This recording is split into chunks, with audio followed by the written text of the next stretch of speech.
Inter পরীক্ষার ফলাফল ঘোষণা করেছে আজ। বাহিরে বোর্ডে যারা পাশ করেছে তাদের নাম দেওয়া হয়েছে। কলেজের সব ছাত্রছাত্রী ভিড় করে আছে ফলাফল দেখার জন্য। যে যার মতো দেখে চলে গেছে। সবার শেষে আমি গেলাম। বোর্ডের দিকে তাকিয়ে প্রথম নামটা দেখে আমি পুরো অবাক হয়ে গেলাম। চোখ দিয়ে দুফোঁটা পানি পড়ে গেল। এ পানি কষ্টের না, খুশির পানি। কারণ আমি প্রথম হয়েছি। তারপর কলেজ থেকে বাজারে চলে আসলাম। দোকান থেকে আধা কেজি মিষ্টি কিনলাম, কারণ আমার কাছে বেশি টাকা ছিল না। আমরা অনেক গরিব। কয়টা টিউশনি করিয়ে নিজের পড়ালেখার খরচ, সংসারের খরচ চালাতে হয়। একটা নতুন জামা কাপড় কিনতে পারি না, পরিবারের কাউকেও কিনে দিতে পারি না। সবাই পুরনো জামা কাপড় পরে থাকে। তো যাই হোক, বাসায় যেতে যেতে আপনাদের পরিচয়টা দিয়ে দেই। আমাকে সবাই চিনেন। তারপরে বলছি, আমি রাসেল, এবার ইন্টার পাস করেছি। পরিবারে আম্মু আর একটা কিউট বোন আছে। আব্বু আজ 2 বছর আগে মারা যায়। তারপর থেকে আমাদের সংসারে অভাব দেখা দেয়। বোনটা আমার মাত্র হাই স্কুলে উঠেছে। তার নাম রাইসা। তো যাই হোক, আর কিছু জানা লাগবে না। গল্পের সাথে থাকুন, সব জানতে পারবেন। বাসায় এসে দরজায় টোকা দিলাম। কিছুক্ষণ পর রাইসা এসে দরজা খুলে দিল। আমার হাতে মিষ্টির প্যাকেটটা দেখে বলল, ভাইয়া, তোর হাতে এটা কিসের প্যাকেট? আর আজকে তোর রেজাল্টের কি খবর? আমি এবারও প্রথম হয়েছি রাইসা, তাই বাজার থেকে মিষ্টি কিনে নিয়ে আসলাম। বেশি মিষ্টি আনতে পারি নাই, আমার কাছে টাকা বেশি ছিল না। তোকে কেউ মিষ্টি আনতে বলেছে? তুই প্রথম হয়েছিস, এমনি আমরা অনেক খুশি হয়েছি। আচ্ছা ঠিক আছে, আগে বল আম্মু কোথায়? আম্মু রান্না করতে আছে, চল আম্মুকে খুশির সংবাদটা দিয়ে আসি। ঠিক আছে চল। আম্মুর কাছে গিয়ে খুশির সংবাদটা দিলাম। আম্মু খুশিতে কান্না করে দিল। আর যদি তোর আব্বু বেঁচে থাকতো তাহলে অনেক খুশি হতো। আম্মু কান্না করো না, তোমার কান্না আমি সহ্য করতে পারি না। এই খুশির দিনে কেউ কাঁদে? আম্মুর চোখের পানি মুছে দিলাম। তারপর 3 জনে মিলে মিষ্টি খেলাম। রাতে শুয়ে শুয়ে ভাবছি, ইন্টার তো পাশ করেছি, কমার্সে ভর্তি হব কেমন করে? হাতে তো একটা টাকাও নেই। হঠাৎ আমার হাতের মোবাইলে একটা মেসেজ আসলো। মেসেজটা দেখে আমি অনেক খুশি হয়ে গেলাম। আবার চিন্তাতে পড়ে গেলাম, কারণ আমি কিছুদিন আগে একটা পত্রিকায় দেখলাম সেনাবাহিনীতে লোক নিয়োগ বিজ্ঞপ্তি। তারপর আমার এক বন্ধু রাফি, তার কাছ থেকে 500 টাকা নিয়ে ফর্ম পূরণ করলাম। কিন্তু আমি যে সিলেক্ট হব ভাবতেই পারিনি, তাই খুশি হয়ে গেলাম। কিন্তু চিন্তায় পড়লাম, কারণ আমি যদি ট্রেনিং এ না টিকি তাহলে তো সব স্বপ্ন বৃথা যাবে। আমি ছোটকাল থেকে স্বপ্ন দেখে আসছি আমি আর্মি অফিসার হব, কিন্তু বাবা মারা যাওয়ার পর সব স্বপ্ন ভেঙে গেল। আজ 3 মাস পর দেখতে দেখতে সেই দিনটা চলে এসেছে। মানে আজকে বলবে কারা কারা সেনাবাহিনীতে সিলেক্ট হয়েছে। আপনারা হয়তো বলবেন আমি কখন ট্রেনিং দিতে এসেছি। আমার মোবাইলে যেদিন মেসেজ আসে এর 2 দিন পর আমি ট্রেনিং দিতে চলে আসি। আর রাফিকে বলে আসি আমার মা বোনকে দেখে রাখার জন্য। এখানে আসার সময় মোবাইলটা গাড়িতে রেখে এসেছি, কারণ এখানে নাকি ট্রেনিং এর সময় মোবাইল চালাতে পারবে না। ক্যাম্পে ইন্টারনেট থেকে 2 মিনিট কথা বলতে দিত, তাও 3-4 দিন পর একদিন। ওই 2 মিনিট কথা বলে রেখে দিলাম। তো যাই হোক, আমরা ট্রেনিং দিচ্ছি 250 জন। এখান থেকে লোক নিবে 7 জন। সবাইকে একটা জায়গায় দাঁড়াতে বলল। সবাই একটা জায়গায় দাঁড়িয়ে গেল। আমি দাঁড়িয়ে দাঁড়িয়ে আল্লাহকে স্মরণ করতে লাগলাম। আল্লাহ, তুমি আমার উপর রহম করো, আমার যেন সিলেক্ট হয়ে পরিবারের মুখে হাসি ফোটাতে পারি। এখানে সেনাবাহিনীর প্রধান এবং আরো বড় বড় কর্মকর্তা উপস্থিত আছেন। তারপর একজন আর্মি অফিসার সেনাবাহিনীর প্রধানের হাতে নামের লিস্ট তুলে দিলেন। তারপর প্রধান দাঁড়িয়ে মাইকের সামনে এসে প্রথম যার নামটা বলল, শুনে আমি মাটিতে বসে পড়লাম। আমার খুশিতে চোখের পানি চলে এসেছে। তার মানে 250 জনের ভিতরে আমি প্রথম হলাম। তারপর বাকিদের নাম বলল। তারপর যারা যারা সিলেক্ট হয়েছে তাদের বলল 7 দিন পর জয়েন করতে। আর সবাইকে সেনাবাহিনীর পোশাক দিয়ে দিল সাথে, বাড়ির থেকে আসার সময় পরে আসার জন্য। আজ আমার স্বপ্ন পূরণ হয়েছে। রুমে এসে জামা কাপড় গুছিয়ে নিয়ে ক্যাম্প থেকে বেরিয়ে বাস কাউন্টারে চলে আসলাম। একজন ভাইয়ের মোবাইল থেকে রাফির মোবাইলে কল দিলাম। আসসালামু আলাইকুম, কে বলছেন? আমি রাসেল বলছি। কেমন আছিস তুই? আম্মু আর রাইসা তারা কেমন আছে? আলহামদুলিল্লাহ, আমিও ভালো আছি। তুই কেমন আছিস? আন্টি আর রাইসা তারাও ভালো আছে। এটা কার নাম্বার? নাম্বার দেখে মনে হচ্ছে মোবাইল থেকে ফোন দিলি। এটা একটা ভাইয়ার নাম্বার। তোকে যে কারণে ফোন দিছি, একটা খুশির সংবাদ আছে। আমি সেনাবাহিনীতে সিলেক্ট হয়ে গেছি। আজকে বাড়িতে আসতেছি। এটা অনেক খুশির সংবাদ। আমি এক্ষুনি আন্টিকে বলছি। আন্টি শুনলে অনেক খুশি হয়ে যাবে রে। আম্মুকে এখন কিছু বলিস না, আমি বাড়িতে গিয়ে সারপ্রাইজ দিব আর খুশির সংবাদটা দিব। তাহলে ঠিক আছে। রাফি, আমার কিছু টাকা লাগবে। তোর কাছে আমি অনেক ঋণী হয়ে গেলাম রে। আজ 3 মাস ধরে আমার মা বোনকে দেখে রেখেছিস। তোর এই ঋণ কখনো শোধ করতে পারবো না। ধুর পাগল, আমাদের যা কিছু আছে তা সারা জীবন বসে খেলেও শেষ হবে না। তা বল, কত টাকা লাগবে? আমি এক্ষুনি বিকাশ থেকে পাঠিয়ে দিচ্ছি। 5,000 হলে চলবে। আমি তোকে বেতন পেলে পাঠিয়ে দিব। তোর মাথা ফাটিয়ে দিব। আমি কি তোকে টাকার কথা বলেছি? তাড়াতাড়ি বিকাশ নাম্বার দে। আমি 10,000 টাকা পাঠিয়ে দিচ্ছি। বলে ফোনটা কেটে দিল। আমাকে কিছু বলার সুযোগ দিল না। তারপর আমি পাশে একটা বিকাশ দোকান থেকে নাম্বার মেসেজ করে পাঠিয়ে দিলাম। কিছুক্ষণ পর রাফি টাকা পাঠিয়ে দিল। রাফির মতো বন্ধু পাওয়া অনেক ভাগ্য। আপনাদের তো রাফির ব্যাপারে বলতে ভুলে গেছি। রাফিদের নিজস্ব ব্যবসা আছে। তার বাবা অফিস দেখাশোনা করে। রাফি বর্তমানে কমার্স প্রথম ইয়ারে পড়ে। রাফি আমাকে অনেকভাবে হেল্প করত। তো যাই হোক, টাকা উঠিয়ে বাসের টিকিট কেটে বাসে গিয়ে বসলাম। 10 মিনিট পর বাস ছেড়ে দিল। প্রায় 5 ঘন্টা পর আমাদের বাজারের কাউন্টারে বাস থামলো। বাস থেকে নেমে মার্কেটে চলে গেলাম। তারপর আম্মু আর রাইসার জন্য কিছু জামা কাপড় কিনলাম। কিছু ফল আর মিষ্টি কিনে একটা রিক্সা নিয়ে বাসায় চলে আসলাম। বাসায় এসে দরজায় টোকা দিলাম। রাইসা এসে দরজা খুলে দিল। আমাকে দেখে সাথে সাথে জড়িয়ে ধরে কান্না করে দিল। আমিও কান্না করে দিলাম, কারণ আজ 3 মাস তাদের থেকে দূরে ছিলাম। কেমন আছিস ভাইয়া? তুই আসবি আমাদের বললি না কেন? সারপ্রাইজ দিব বলে বলি নাই। কেমন আছিস তুই? আর একটা খুশির সংবাদ এবং আরেকটা দুঃখের সংবাদ আছে। আগে কোনটা শুনবি? আমি আলহামদুলিল্লাহ ভালো আছি। আগে খুশির সংবাদটা বল, তারপর দুঃখের সংবাদটা শুনবো। খুশির সংবাদ হলো আমি সেনাবাহিনীতে সিলেক্ট হয়ে গেছি। কি, সত্যি? তাহলে দুঃখের সংবাদটা কি? দুঃখের সংবাদ হলো 7 দিন পর চাকরিতে জয়েন করতে হবে। এত কম সময় থাকবি? 3 মাস পরে বাড়িতে আসলি, 7 দিন থেকে চলে যাবি? কি করব বোন, নতুন চাকরি, তাই বাধ্য হয়ে যেতে হবে। তোর পড়ালেখা কেমন চলছে? আর আম্মু কোথায়? আম্মুকে তো দেখছি না। আলহামদুলিল্লাহ ভালো চলছে। রাফি ভাইয়া সবসময় আমাদের খেয়াল রেখেছে। আম্মু পাশের বাসার আন্টির বাসায় গেছে। তুই বস, আমি ডেকে আনছি। বলে রাইসা চলে গেল। আমি ভিতরে ঢুকে নিজের রুমে চলে গেলাম। ও, আপনাদের তো বলতে ভুলে গেছি, আমরা যে বাসায় থাকি এটা ভাড়া বাসা। বাসা ভাড়া তেমন বেশি না, তাই ভাবতে লাগলাম বাসাটা চেঞ্জ করে নতুন একটা বাসা ভাড়া নিব। কিছুক্ষণ পর আম্মু এসে আমাকে জড়িয়ে ধরে কান্না করে দিল। আমিও কান্না করে দিলাম। তারপর কিছুক্ষণ কথাবার্তা বলে আম্মু চলে গেল। আম্মুর জন্য 2টা শাড়ি কিনে এনেছি আর রাইসার জন্য 2টা জামা। রাইসা নতুন জামা পেয়ে কান্না করে দিল। আজ 2 বছর পর নতুন জামা দেখছে। আম্মু ও আড়ালে গিয়ে কান্না করে দিছে। তো যাই হোক, কোন রকম আজকের দিনটা পার করলাম। সকালে ঘুম থেকে উঠে ফ্রেশ হয়ে সবার সাথে নাস্তা করে বাসার বাহিরে চলে আসলাম। প্রথম উদ্দেশ্যে রাফির সাথে দেখা করা, তারপর রাফিকে নিয়ে একটা বাসা খুঁজবো। রাফিদের বাসা বেশি দূরে না, তাই হেঁটে যাচ্ছি। রাতে অনেক বৃষ্টি হয়েছে, তাই রাস্তার জায়গায় জায়গায় পানি জমে আছে।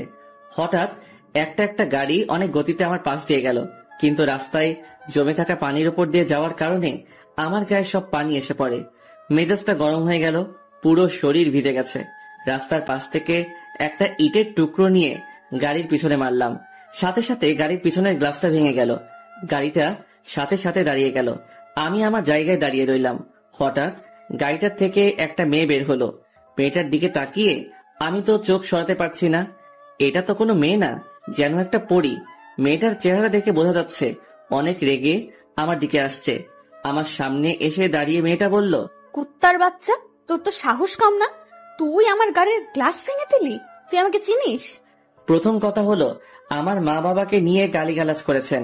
দ্বিতীয় কথা হলো আপনি রাস্তা দিয়ে গাড়ি অনেক গতিতে চালিয়ে রাস্তার সব পানি আমার গায়ে এসে পড়ে, তাই বাধ্য হয়ে ঢিল মেরে গ্লাস ভেঙে দিছি। আর আপনি কে তা আমার জানার দরকার নেই।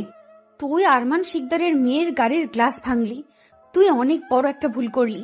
তোকে আমি দেখে নিব, কথাটা মনে রাখিস। এই মিস, আমার একটা ছবি তুলে রাখেন, যদি আবার ভুলে যান। আর আরমান শিকদারের নাম শুনেছি, উনি অনেক ভালো মানুষ, কিন্তু তার ঘরে এত অহংকারী মেয়ে হলো কেন? দেখতে তো মাশাআল্লাহ, কিন্তু কথাবার্তায় একটু রসকস নেই। এই মারিয়া শিকদারকে এখনো চিনতে পারিস নাই। আমি এর প্রতিশোধ নিব, ভয়ঙ্কর প্রতিশোধ। তার মানে নায়িকার নাম মারিয়া, নামটা যেমন সুন্দর, চেহারাও, কিন্তু কথাবার্তা এমন কেন? বড় লোকের মেয়ে তো, তাই একটু অহংকার বেশি। ওর বিষয়ে মাথা না ঘামালেও চলবে। আমি আর দাঁড়িয়ে না থেকে বাসায় চলে আসলাম, কারণ জামা পুরো নষ্ট হয়ে গেছে।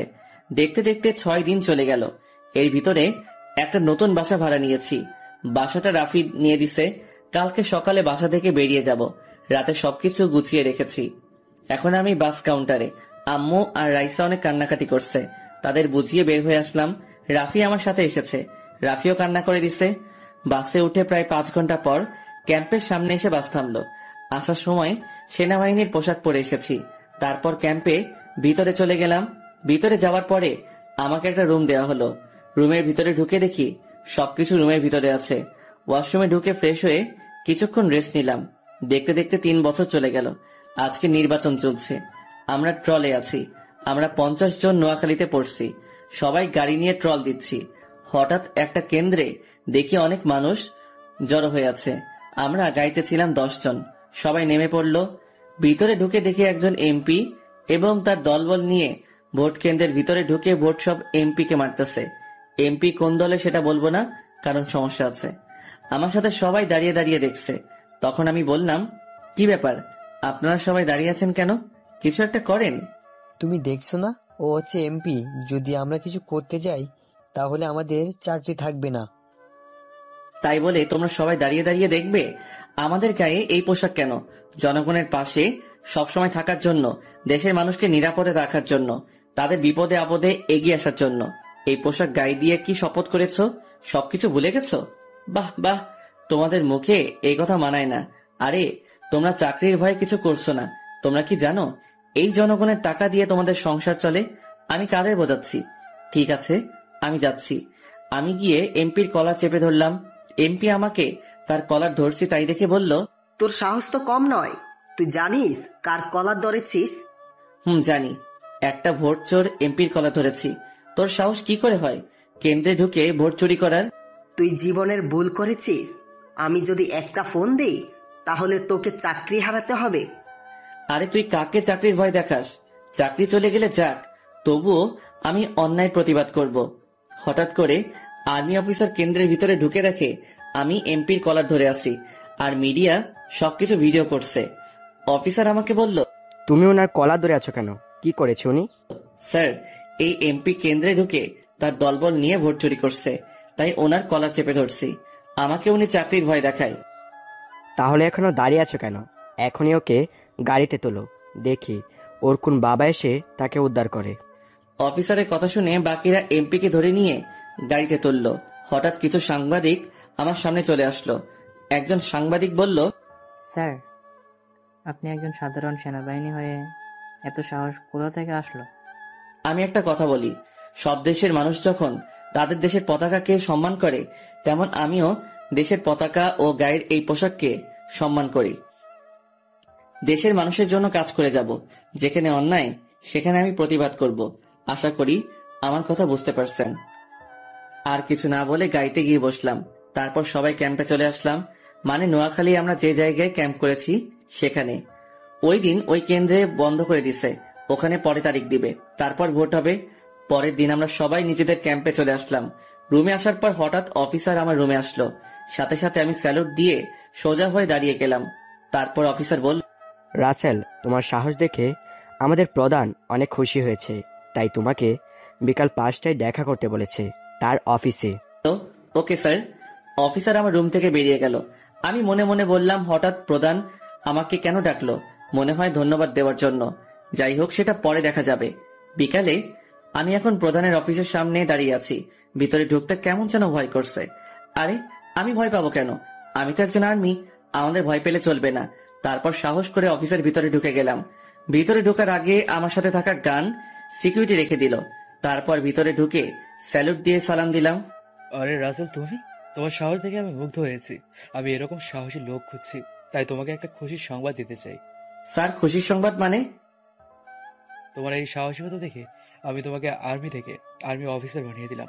সাথে তোমাকে একটা ফ্ল্যাট ও একটা গাড়ি দেওয়া হয়েছে। কিন্তু স্যার, আর্মি অফিসার হতে গেলে তো আমাকে ট্রেনিং দিতে হবে। আমি জানি, কিন্তু তোমার কোনো ট্রেনিং লাগবে না। আমার তোমার প্রতি বিশ্বাস আছে, তুমি দেশকে এগিয়ে নিতে পারবে। স্যার, আপনি সত্যি বলছেন? আমার তো বিশ্বাস হচ্ছে না। মাত্র চাকরির বয়স 3 বছর হয়েছে, হঠাৎ এমনটা খুশির সংবাদ পাবো কখনো ভাবতে পারিনি। খুশি হলে চলবে না, এমন সাহসিকতা ধরে রাখতে হবে। আর এখন থেকে তুমি এই জায়গায় ডিউটি করতে হবে। তোমার এই জায়গায় ডিউটি করতে হবে। তোমার ক্যাম্পের পাশে নতুন বাসা। তোমাকে 1 মাস ছুটি দেওয়া হয়েছে। এই কাজে সহজে কাউকে ছুটি দেওয়া হয় না, কিন্তু আমি তোমাকে দিলাম। বাইরে তোমার জন্য গাড়ি রাখা আছে। সবকিছু গুছিয়ে বাসায় গিয়ে তোমার পরিবারকে নতুন বাসায় নিয়ে চলে এসো। ধন্যবাদ স্যার, আমার জন্য দোয়া করবেন। আমি যেন সারা জীবন এভাবে কাজ করে যেতে পারি। আমার দোয়া সবসময় তোমার সাথেই আছে। আর আমার নাম্বার নিয়ে যাও। যদি কোনো সমস্যা বা লোকের প্রয়োজন হয় তাহলে আমাকে একটা ফোন দিও, কেমন? আর তোমাকে 2 লক্ষ টাকা পুরস্কার দেওয়া হয়েছে। আর হ্যাঁ, এই গানটা রাখো। আর্মি অফিসার এটা সবসময় সাথে রাখে, বুঝলে? বুঝলে মাইসান? ঠিক আছে স্যার। তারপর স্যারের নাম্বার, টাকা, গাড়ির চাবি আর গানটা পকেটে নিয়ে অফিস থেকে বেরিয়ে আসলাম। আর এখন আমার যে জায়গায় ডিউটি করতে হবে সেটা আমার বাসা থেকে কাছেই। রুমে এসে সবকিছু গুছিয়ে ক্যাম্প থেকে বেরিয়ে গাড়ি নিয়ে বাসায় যেতে লাগলাম।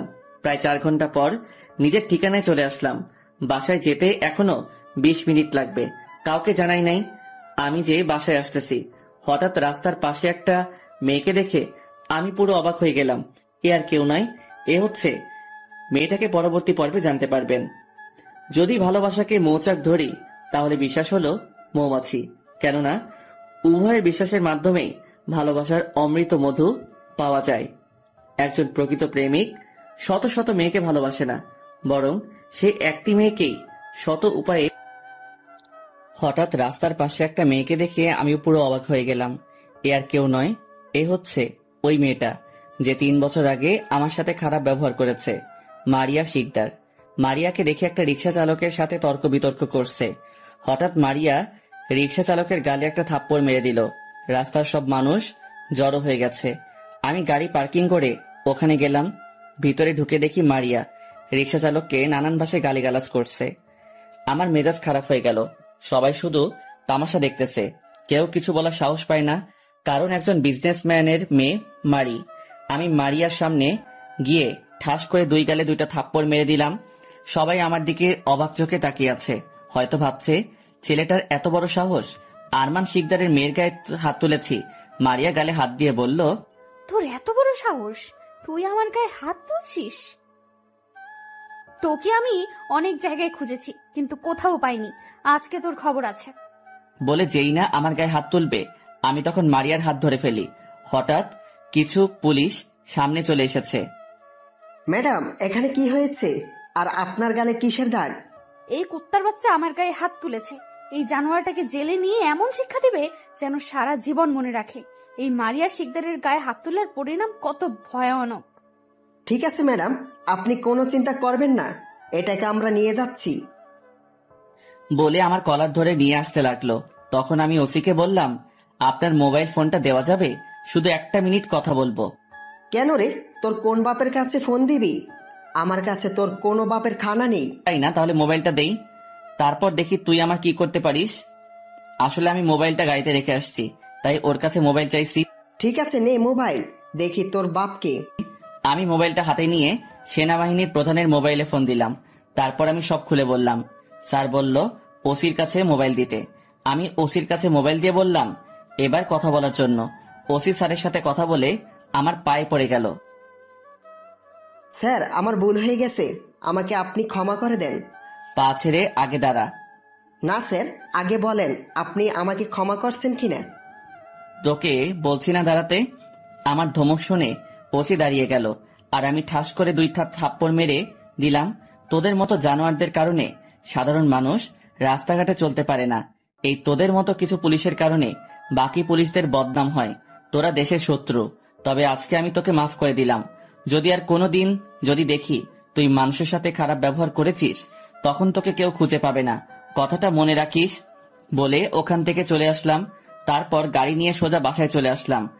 আসার সময় কিছু কেনাকাটা করলাম বাসার জন্য। বাসায় এসে কলিং বেল চাপ দিলাম। আম্মু এসে দরজা খুলে দিল। আম্মু আমাকে জড়িয়ে ধরে কান্না করে দিল। তুই বাসায় আসবি, আমাদের একটু বলিস নাই কেন? তাহলে তোমাকে সবকিছু খুলে বলি। তারপর আম্মুকে নির্বাচন থেকে প্রধানের সাথে যা কিছু হয়েছে সব খুলে বলছি। তার মানে তুই এখন আর্মি অফিসার? আম্মু, আমাকে নতুন একটা ফ্ল্যাট দেওয়া হয়েছে, সাথে একটা গাড়ি। কালকে নতুন বাসায় উঠবো। ঠিক আছে বাবা, ভেতরে আয়। তুই ফ্রেশ হয়ে আয়, আমি টেবিলে খাবার দিচ্ছি। ঠিক আছে আম্মু, কিন্তু আমার পাগলি বোনটা কোথায়? আজ ওদের স্কুলে কিসের একটা অনুষ্ঠান হবে, তাই স্কুলে গেছে। কিন্তু এখনো আসছে না কেন? মনে হয় অনুষ্ঠান শেষ হয়নি এখনো। তুই গিয়ে ফ্রেশ হয়ে আয়, হয়তো কিছুক্ষণের মধ্যেই চলে আসবে। ঠিক আছে আম্মু, আমি রুমে গেলাম। এই জিনিসগুলো তোমার রুমে নিয়ে ঠিক আছে। যাও। আমি আর কোনো কথা না বলে রুমে চলে আসলাম। রুমে এসে হাতে ব্যাগটা বিছানায় রেখে ওয়াশরুমে ঢুকে গেলাম। ফ্রেশ হয়ে বেরিয়ে আসার পর হঠাৎ রাইসা এসে আমাকে জড়িয়ে ধরলো। কেমন আছিস ভাইয়া? তুই 3 বছর আগেও কাউকে না বলে বাসায় এসেছিস, আবার আজকেও করেছিস। তুই এমন কেন ভাইয়া? তোদের সারপ্রাইজ দিব বলে বলি না, আর আমি আসার কথা শুনলে যদি আসতে লেট হয় তাহলে তোরা টেনশন করবি, তাই তোদেরকে বলি না। ঠিক আছে, এখন বল আমার জন্য কি এনেছিস? আম্মুর রুমে আছে, আর আরেকটা খুশির সংবাদ আছে। সেটা হলো আমি এখন একজন আর্মি অফিসার। কে? সত্যি? তাহলে এখন আমি আর্মি অফিসারের কিউট পাগলি ছোট বোন। আর আজকে তোর স্কুল থেকে আসতে রাত হলো কেন? আজকে স্কুলে একটা অনুষ্ঠান হয়েছে, শেষ হতে হতে রাত হয়ে গেছে, তাই আসতে লেট হয়ে গেছে। ও, তাহলে যা, ফ্রেশ হয়ে আয়, একসাথে খাবার খাবো। ঠিক আছে ভাইয়া। রাতে সবাই একসাথে মিলে খাবার খেলাম। তারপর রুমে এসে মোবাইল থেকে রাফিকে ফোন দিলাম। কিরে, কেমন আছিস তুই? আমি ভালো আছি, তুই কেমন আছিস? ডিউটি কেমন চলছে? আলহামদুলিল্লাহ ভালো। আর একটা খুশির সংবাদ আছে, সেটা হলো আমি এখন একজন আর্মি অফিসার। কি বলছিস? 3 বছর না যেতে তুই কিভাবে আর্মি অফিসার হলি? তাহলে শোন, তারপর সব খুলে বললাম। যাক, তাহলে তো ভালোই। আরো কিছুক্ষণ কথা বলে কেটে দিলাম ফোন। কিছুক্ষণ মোবাইলটা টিপে ঘুমিয়ে গেলাম। সকালে ঘুম থেকে উঠে নাস্তা করে বাসা সবকিছু গুছিয়ে একটা গাড়িতে করে সব নিয়ে নতুন বাসায় যাচ্ছি। রাইসা, আম্মু, আমি নিজের গাড়িতে করে যাচ্ছি। কিছুক্ষণ পর নতুন বাসায় এসে পৌঁছে গেলাম। গাড়ি থেকে নামার পর সিকিউরিটি এসে দরজা খুলে দিল আর জিনিসপত্রগুলো গাড়ি থেকে নামিয়ে ভিতরে নিয়ে গেল। বাসার ভিতরে ঢুকে দেখি অনেকটা সুন্দর বাসা। আম্মু এবং রাইসার অনেক পছন্দ হয়েছে বাসা। সিকিউরিটি বাসার ভিতরে সব গুছিয়ে দিয়ে গেছে। তারপর আমি একজন সিকিউরিটির হাতে টাকা দিয়ে বললাম আমাদের জন্য রেস্টুরেন্ট থেকে খাবার নিয়ে আসতে। কিছুক্ষণ পর সিকিউরিটি এসে খাবার দিয়ে গেল। বাহিরে তারা 5-6 জনের মতো আছে, তাদেরও খাবার দিলাম। বাকি খাবারগুলো আমরা খেলাম। এই বাসা থেকে আমার ক্যাম্প আর রাইসার স্কুল কাছে আছে। তো রাতের খাবার খেয়ে রুমে এসে কিছুক্ষণ মোবাইল টিপে ঘুমিয়ে গেলাম। পরের দিন বিকালে আমি, আম্মু আর রাইসা গাড়ি নিয়ে ঘুরতে বের হলাম। অনেক জায়গায় ঘুরেছি। একটা পার্কের সামনে এসে গাড়ি পার্কিং করে ভিতরে ঢুকলাম। পার্কটার ভিতরে অনেক সুন্দর। 3 জনে ঘুরে ঘুরে দেখতে লাগলাম। হঠাৎ একটা জায়গায় চোখ পড়লো। মারিয়া শিকদারের মতো একটা মেয়েকে দেখা যাচ্ছে, কয়েকটা মেয়ের সাথে বসে আড্ডা দিচ্ছে। আর একটা কথা, এই পার্কে বড়লোক ছাড়া কেউ ঢুকতে পারে না। আমি আমার কার্ড দেখাইছি সিকিউরিটি গার্ডকে, তারপর আমাদের ঢুকতে দিছে। আম্মু, তুমি আর রাইসা চারপাশটা একটু ঘুরে দেখো, আমি কিছুক্ষণের মধ্যে আসছি। ভাইয়া তুই কোথায় যাবি? আমি যাব আর আসবো, তুই আম্মুকে নিয়ে এখানে থাক। আমি সোজা গিয়ে মারিয়ার পাশে গিয়ে বসলাম। মারিয়া আমাকে দেখে হয়তো অবাক হচ্ছে। আমাকে জেলে নেওয়ার পরেও তার সামনে আসছি এবং তার সাথে বসছি। মারিয়া চোখ গরম করে বলল, তোর সাহস তো কম নয়, তুই আমার পাশে এসে বসলি। তোর কি শিক্ষা হয়নি জেলে গিয়ে, নাকি আবার পাঠাতে হবে? আর সব থেকে বড় কথা হলো, তুই এই পার্কে কিভাবে ঢুকলি? এখানে তো বড় লোক ছাড়া কেউ ঢুকতে পারে না। কেন শুধু বড় লোকেরা ঢুকতে পারবে, আমি পারবো না? আর কি যেন বলছিলে, পুলিশ আমাকে জেলে নেওয়ার পর আমার শিক্ষা হয়নি? আরে তোর পুলিশ আমার কিছুই করতে পারে নাই। তুই কে রে যে পুলিশ তোকে কিছু করতে পারবে না?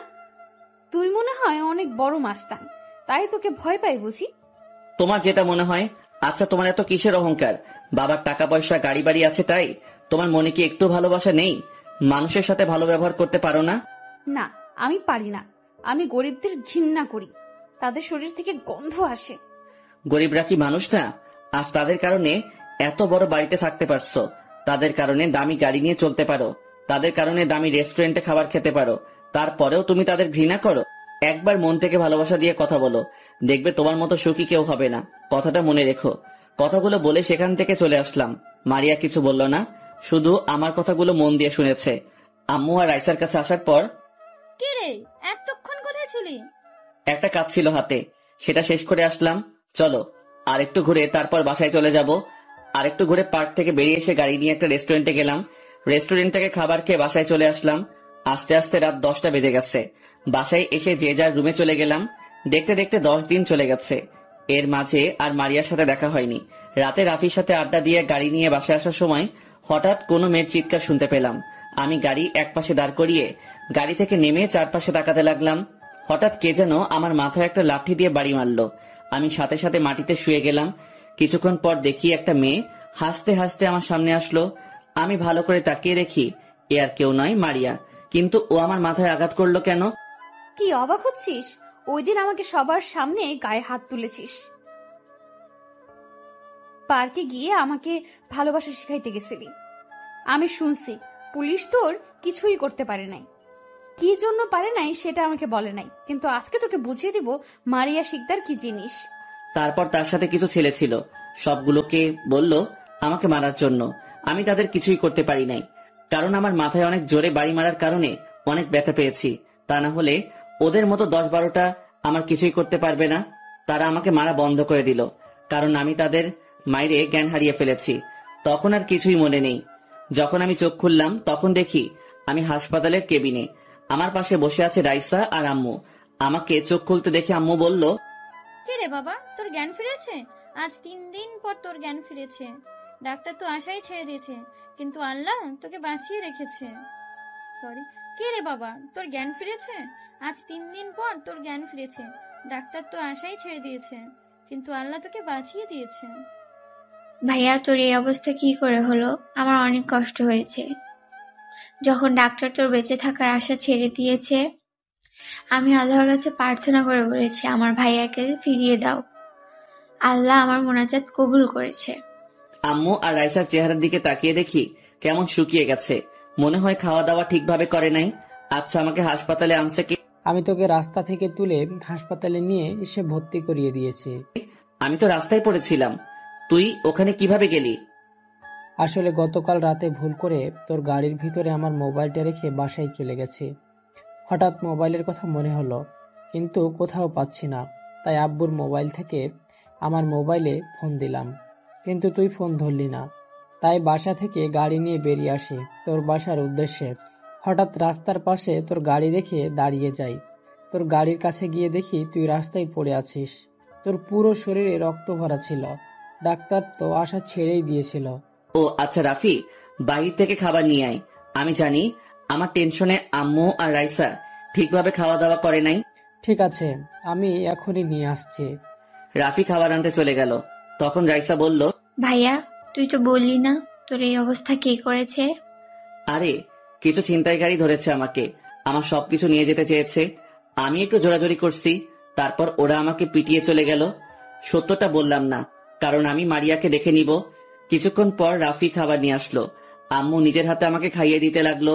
তারপর সবাই খাওয়া দাওয়া করার পর রাফি বলল, আন্টি চলেন, আপনাকে আর রাইসাকে বাসায় দিয়ে আসি। আমি এসে রাসেলের পাশে থাকবো। 3 দিন ঠিকমতো খাওয়া দাওয়া ঘুম কিছুই জাননি। না, আমি ভাইয়াকে ছেড়ে বাসায় যাব না। তারপর আমি বোঝাই শুনাই বাসায় পাঠিয়ে দিলাম। এখন চিন্তা করছি মারিয়াকে কিভাবে শাস্তি দেওয়া যায়। ও হয়তো জানে না কার গায়ে হাত তুলেছে। এটার প্রতিশোধ আমি নিব। রাফির সাথে সবকিছু শেয়ার করব। আজ 2 দিন পর বাসায় নিয়ে আসলো আমাকে। এখন মোটামুটি সুস্থ আছি। স্যারের কাছে ফোন দিয়ে বলছি আমি অ্যাক্সিডেন্ট হয়েছি। তখন স্যার বলল সুস্থ হয়ে কিছুদিন রেস্ট নিয়ে ডিউটিতে আসতে। এবার আপনাদের বলি, মারিয়াকে যেদিন আমি প্রথম দেখি সেদিন থেকে তাকে পছন্দ করে ফেলি। চাকরিতে জয়েন করার পরও তার কথা মনে পড়ছে। বেশি মনে পড়তো রাতে শুতে গেলে। মারিয়ার চেহারাটা বারবার চোখের সামনে ভেসে উঠত। তারপর আমি বুঝতে পারলাম আমি তাকে ভালোবেসে ফেলেছি। এ কারণে ওই দিন ওর সাথে পার্কে নিজে থেকে কথা বলতে গেছি। কিন্তু মারিয়া যে এমন কিছু করবে আমি ভাবতে পারিনি। এটার প্রতিশোধ আমি নিয়ে ছাড়ব।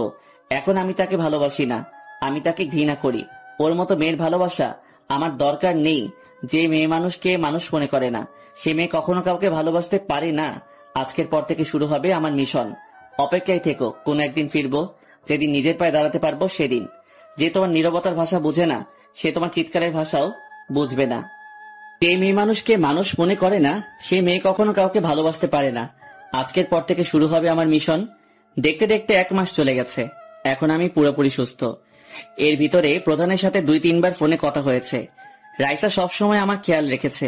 রাফি প্রতিদিন এসে দেখা করে যেত। হঠাৎ মোবাইল ফোনটা বেজে উঠল। তাকিয়ে দেখি প্রধানের ফোন। আসসালামু আলাইকুম স্যার, কেমন আছেন? আলহামদুলিল্লাহ, আমি ভালো আছি। তোমার এখন কি অবস্থা? স্যার, এখন পুরোপুরি সুস্থ আছি। যাক, ভালো। তোমাকে একটা মিশনে যেতে হবে। আমাদের দেশে কিছু সন্ত্রাসী বর্ডার দিয়ে নারী পাচার, অবৈধ অস্ত্র, ড্রাগ, ইয়াবা পার করছে। পুলিশ, র্যাব, বিজিবি তাদের ধরতে গেছে, কিন্তু কেউ লাশ হয়ে, কেউ আহত হয়ে ফিরে এসেছে। তাই সরকার আমাদের উপর দায়িত্বটা দিয়েছে। আমি চাই তুমি এই মিশনে যাবে। তোমার যত লোক লাগে আমি পাঠিয়ে দিব। আমার বিশ্বাস তুমি এই মিশন সফল করে আসবে। ঠিক আছে স্যার, আমি এই মিশনে যাব। আপনি আমার জন্য দোয়া করবেন। আমি যেন সব সন্ত্রাসীকে ধরে আইনের আওতায় আনতে পারি। আমার জীবন দিয়ে হলেও লড়ে যাব। আরো কিছুক্ষণ কথা বলে রেখে দিলাম। কেমনে কি করতে হবে সবকিছু স্যার আমাকে বুঝিয়ে দিছে। মা আর রাইসাকে বুঝিয়ে পরের দিন ক্যাম্পে চলে গেলাম। স্যারের সাথে কথা বলে কিছু সেনাবাহিনী নিয়ে বর্ডারের উদ্দেশ্যে রওনা দিলাম। মিশন সফল করে তারপর মারিয়া শিকদারকে ভয়ঙ্কর শাস্তি দিব। 3 ঘন্টা পর গন্তব্যে পৌঁছে গেলাম। সন্ত্রাসীদের থেকে 1 কিলোমিটার দূরে আমরা অবস্থান করছি। এখানে একটা ক্যাম্প তৈরি করা হয়েছে। স্যার, এখন কি করবেন? আমরা এখন কিছু করব না। রাতে সবাই তাদের আস্তানায় যাব। তোমরা সবাই শরীরটা ঢেকে রাখবে গাছের পাতা দিয়ে, যাতে তোমাদের দেখতে না পারে। আমরা চারপাশে ঘেরাও করে ফেলবো। আর সবাই গুলিতে সাইলেন্স ব্যবহার করবে, যাতে গুলি করলে শব্দ বের না হয়। আর সবাই ওআরএস সাথে রাখবে। আমি বলার সাথে সাথে আক্রমণ করবে। স্যার, যদি আমাদের সামনে কেউ পড়ে তাহলে আমরা কি করব? ডাইরেক্ট গুলি করে নিবে। এদের মতো সন্ত্রাসীকে বাঁচিয়ে রাখার কোনো দরকার নেই। সবাই একসাথে বলল, ওকে স্যার। দেখতে দেখতে রাত 12টা বেজে গেছে। আমার সাথে আছে 20 জন সেনাবাহিনী। সবাই গাছের পাতা দিয়ে শরীরটা ঢেকে ফেলেছে। তারপর সবাইকে নিয়ে রওনা দিলাম। সন্ত্রাসীদের আস্তানাটা বর্ডারের পাশে একটা জঙ্গলের ভিতরে। সবাই গাড়ি থেকে নেমে জঙ্গলের ভিতরে ঢুকে গেলাম। সবাইকে বলে রেখেছি কোনো সমস্যা হলে ওআরএসে বলতে। আমরা ভিতরে ঢুকে দেখি একটা পুরনো বাড়ি, আর বাহিরে কিছু লোক পাহারা দিতে আছে। সবাই চারপাশে ঘেরাও করে ফেললাম।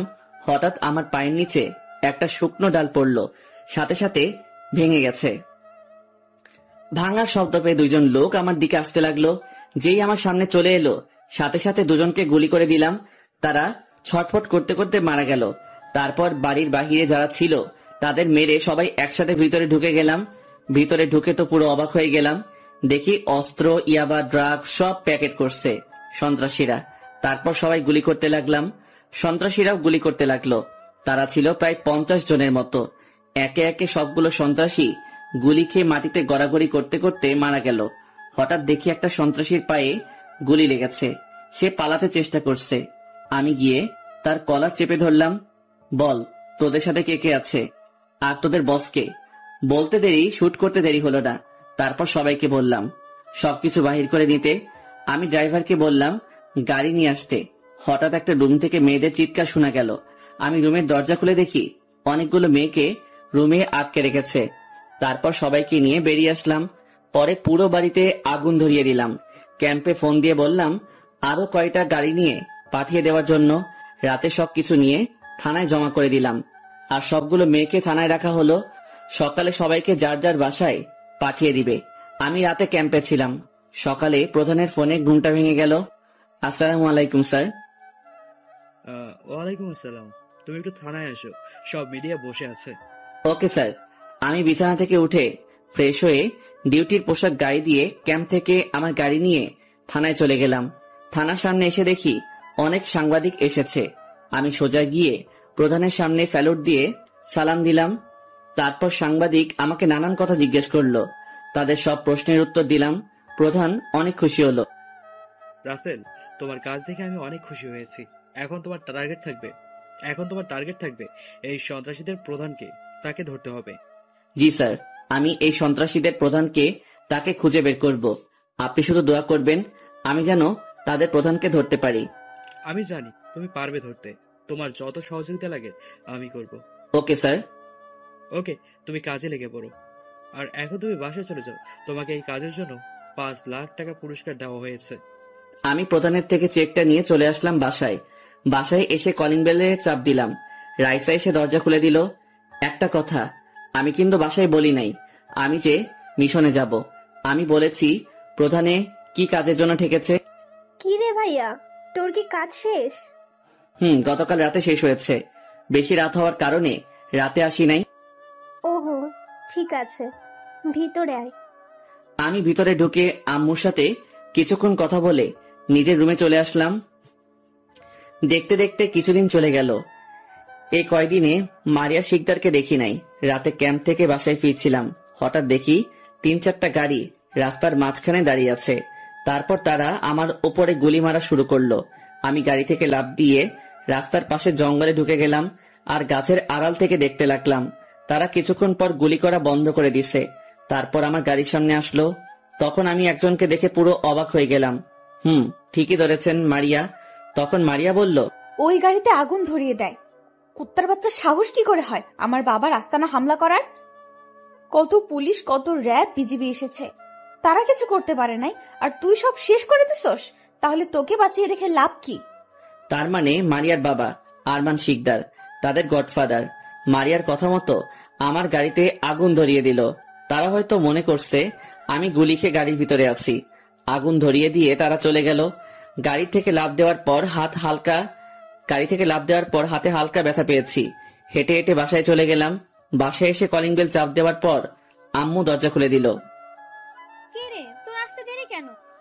আম্মু একটা কাজ ছিল, তাই আসতে দেরি হলো। তোর শরীরে জামা কাপড়ের এই অবস্থা কেন? ওটা কিছু না, কাজ করতে গিয়ে ময়লা লেগে গেছে। রাইসা কোথায়? রাইসা ঘুমিয়ে গেছে, এতক্ষণ তোর জন্য অপেক্ষা করছে। আমি তাকে রুমে পাঠিয়ে দিলাম। ও, আমি ফ্রেশ হয়ে আসছি, তুমি খাবার রেডি করো। ঠিক আছে, যা।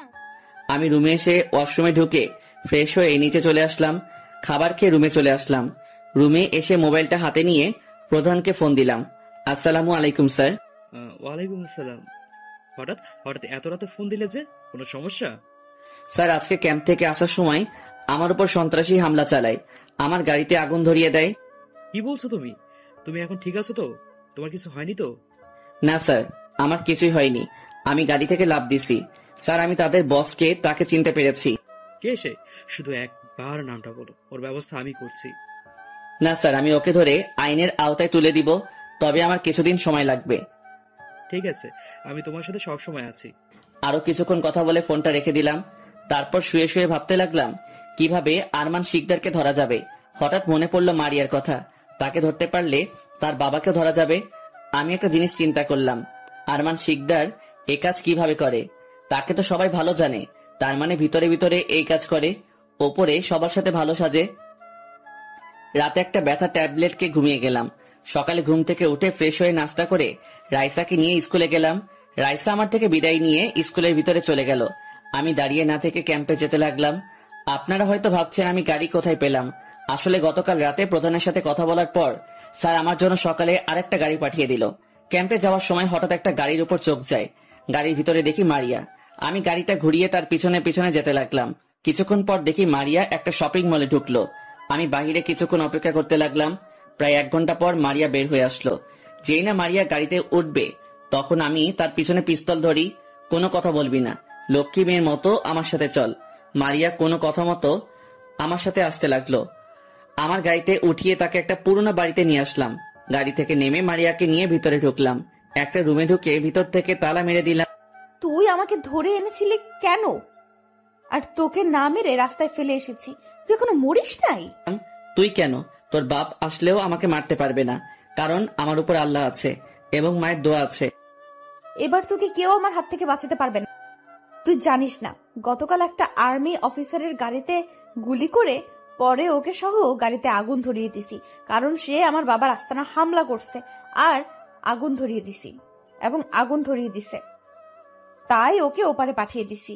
তুই কি ওই আর্মি অফিসারকে কখনো দেখেছিস? না, দেখিস নাই, কিন্তু লোকেরা বলল ওই গাড়িটা, তাই ওখানে মেরে দিলাম। তুই জানিস গতকাল কার উপরে হামলা করেছিস? আমি সেই আর্মি অফিসার যে তোর বাবার আস্তানা আগুন ধরিয়ে দিছি। কিন্তু তোকে তো কখনো দেখিনি আর্মির পোশাকে। তুই কখন থেকে আর্মি অফিসার? তোর সাথে প্রথম যেদিন দেখা হয় সেই সময় আমি মাত্র সেনাবাহিনীতে সিলেক্ট হয়েছি। এরপর 3 বছর পর আর্মি অফিসার হয়েছি আমি, কিন্তু তোর সাথে যে সময় দেখা হয়েছে ওই সময় আমি ছুটিতে ছিলাম। তার মানে তুই গতকাল মরিস নাই, কিন্তু এবার আর তোকে কেউ বাঁচাতে পারবে না। আমার বাবা যদি জানতে পারে তোকে গুলি করে মারবে। সেই সময় তোর বাপ আর পাবে না, আমি নিজে তোর বাপকে গুলি করে মারবো, তুই সেটা নিজের চোখে দাঁড়িয়ে দেখবি। তুই আমাকে হাসালি, তুই এখনো আমার বাবাকে চিনতে পারিস নাই। আমার বাবার হাত অনেক বড়, বাহিরের দেশের সাথে আমার বাবার হাত আছে, তুই তার ধারে কাছেও যেতে পারবি না। আমি তোর বাবার কাছে যাব না, তোর বাবা নিজেই আমার কাছে আসবে।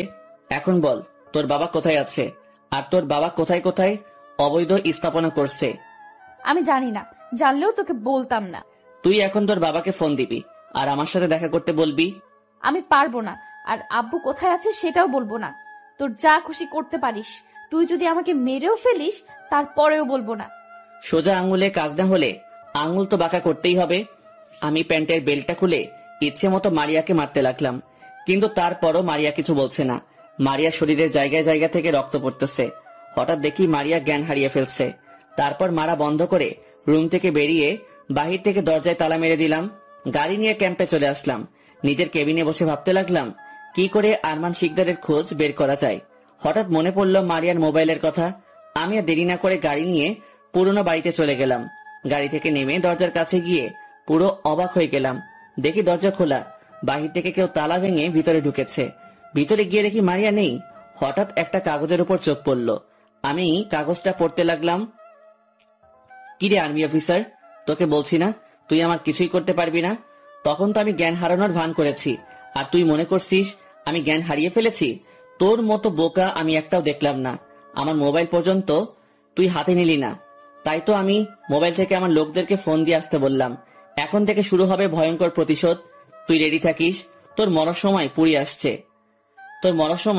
আসছে। আমি আর দাঁড়িয়ে না থেকে বাসায় চলে আসলাম। বাসায় এসে কলিং বেল চাপ দেওয়ার পর আম্মু এসে দরজা খুলে দিল। আম্মুর সাথে কিছুক্ষণ কথা বলে রুমে চলে আসলাম। তারপর প্রধানকে ফোন দিলাম। আসসালামু আলাইকুম স্যার, কেমন আছেন? ওয়ালাইকুম আসসালাম। আলহামদুলিল্লাহ, আমি ভালো আছি। তুমি কেমন আছো?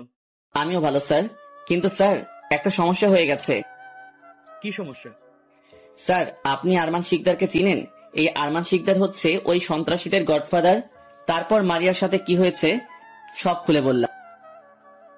আমার জানা মতে আরমান শিকদার একজন ভালো মানুষ, কিন্তু উনি যে ভেতরে ভেতরে এসব করে আমি তো বিশ্বাসই করতে পারছি না।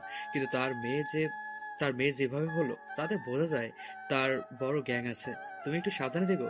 আমি তোমার বাসায় লোক পাঠিয়ে দিচ্ছি। যতদিন পর্যন্ত আরমান শিকদারকে ধরতে না পারবো ততদিন ওরা তোমার বাসায় নিরাপত্তা দেবে।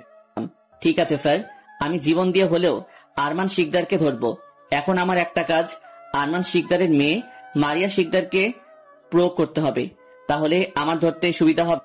ঠিক আছে, তবে সাবধানে চলাফেরা করবে, সব সময় সাথে ঘুরিয়ে রাখবে, আর আমার সাথে যোগাযোগ রাখবে, কেমন? Okay sir. ফোন কেটে দিয়ে ওয়াশরুমে ঢুকে ফ্রেশ হয়ে নিচে গেলাম। তারপর খাবার খেয়ে রুমে চলে আসলাম। আর কিছু চিন্তা না করে একটা ঘুম দিলাম। বিকেলে ঘুম থেকে উঠে বাহিরে তাকিয়ে দেখি 50 জনের মতো সেনাবাহিনী আমার পুরো বাসা ঘেরাও করে রাখছে। আমি ফ্রেশ হয়ে নিচে গেলাম। সবাই আমাকে দেখে স্যালুট দিল। আমি তাদের সবকিছু ঠিকঠাক ভাবে বুঝিয়ে দিলাম কেমনে কি করতে হবে। তারপর আমার সাথে 5-6 জন সেনাবাহিনী নিয়ে ক্যাম্পে আসলাম। ক্যাম্পে কিছু কাজ করে বাসায় চলে আসলাম। রাতে খাবারের সময় রাইসা তোকে এখন থেকে সেনাবাহিনী স্কুলে নিয়ে যাবে এবং নিয়ে আসবে। তুই কোথাও বের হলে তাদের সাথে বের হবি। কেন ভাইয়া? আমাকে তো কেউ ডিস্টার্ব করে না। সেটার জন্য না, আমার উপরে কিছু সন্ত্রাসী আক্রমণ করবে, কিন্তু আমার পিছু করতে না পারলে তোর উপরে করতে পারে, তাই তোর সেফটির জন্য তারা তোর সাথে থাকবে। ভাইয়া, সন্ত্রাসী তোর উপর হামলা করবে কেন? তারপর আমি সব খুলে বললাম। তুই তো ওই দিন বলেছিস কি যেন কাজ আছে, তাই প্রধান তোকে ঠেকে পাঠিয়েছে। আমি তোমাদের কাছে মিথ্যা বলেছি, সত্যি বললে তোমরা টেনশন করতে, তাই তোমাদের কিছু বলি নাই। ও ঠিক আছে, তুইও সাবধানে থাকিস। তোর কিছু হয়ে গেলে আমরা কি নিয়ে বাঁচবো? আম্মু কান্না করো না, দেখবে সন্ত্রাসীরা আমার কিছুই করতে পারবে না। তুমি শুধু আমার জন্য দোয়া করো, আমি যেন ওদের গডফাদার ধরতে পারি।